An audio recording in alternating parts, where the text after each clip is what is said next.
The recent killing of Indian tourists in Pahalgam in Kashmir during the terror attack has left a sense of anger and sadness amongst people in Jaisalmer, including in places such as Longewala, Murad Ki Dhani and Gamnewala.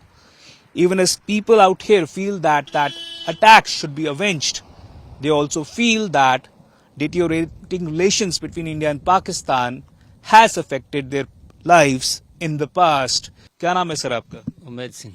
Umed जी, यहाँ पे ये जो गांव है ये India Pakistan border से कितनी दूर है, ये बताएं। और ये बताएं कि जिस तरह से पूरा पहलगाम में आतंकी हमला हुआ उसको लेकर क्या माहौल है? माहौल तो ऐसी बात है कि उनको कड़ी से कड़ी सजा मिलनी चाहिए। पहलगाम वाला, और ये 35 किलोमीटर है बॉर्डर से, 35 किलोमीटर गमने वाला, और कड़ी से कड़ी सजा तो मिलनी चाहिए उनको। अब सजा क्या है, आए दिन भारत तो भुगतता है। कभी जैसे टूरिस्टों को, आज टूरिस्टों को मारा है, आए दिन सेना के जवान शहीद होते हैं। इनको सजा तो कड़ी से कड़ी मिलनी चाहिए। जिस तरह से भारत और पाकिस्तान के रिश्तों का कहा जा रहा था कि खराब हो रहे हैं और इंडस वाटर ट्रीटी जो है उसको एबेंस में डाल दिया गया, और जिस तरह से पाकिस्तानी नागरिकों को भारत छोड़ के जाने का आदेश दिया गया है, आपको लगता है क्या कि जिस प्रकार का माहौल बन रहा है और जो अभी तक के फैसले लिए गए हैं, क्या उसके अलावा भारत को और कड़ी कार्यवाही करने की जरूरत? बिल्कुल कड़े से कड़ा कदम उठाना चाहिए।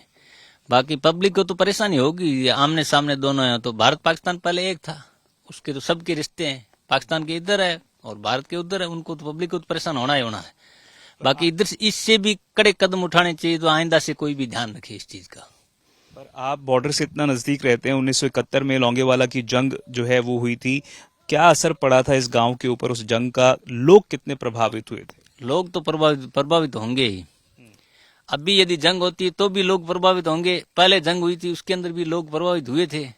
अभी बड़ी मुश्किल से यहाँ तक लाइटें पहुंची है, नहीं तो कहाँ थी, कुछ था ही नहीं यहाँ पे।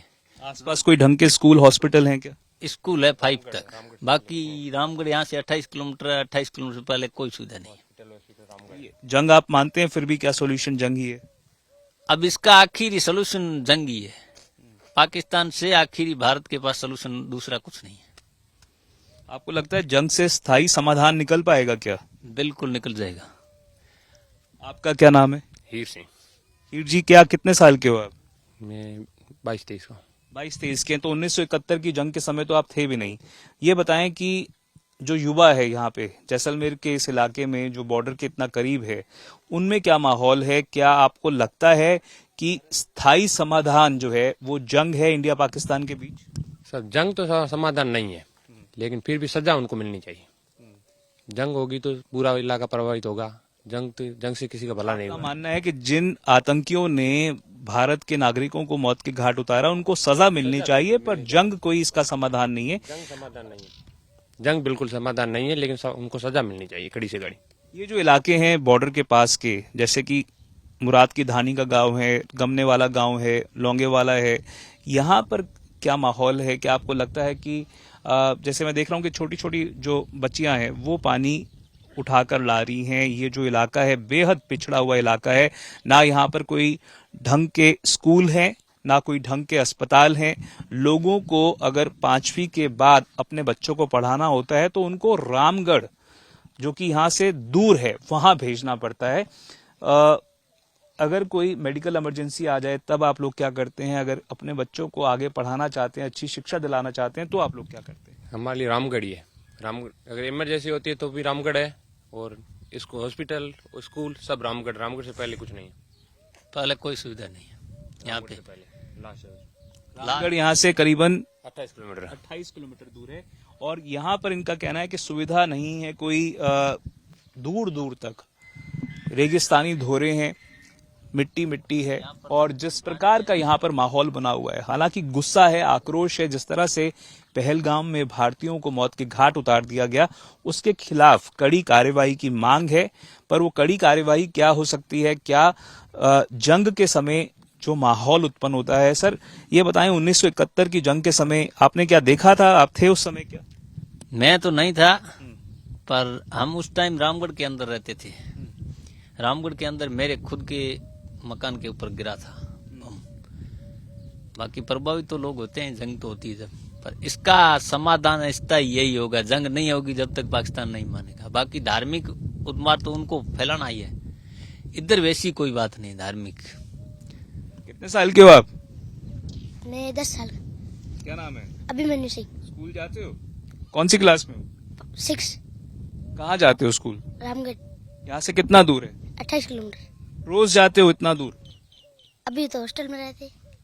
तो रामगढ़ में हॉस्टल में रह रहे हो परिवार से दूर, तो यहाँ पे छुट्टियों पे आए हो क्या?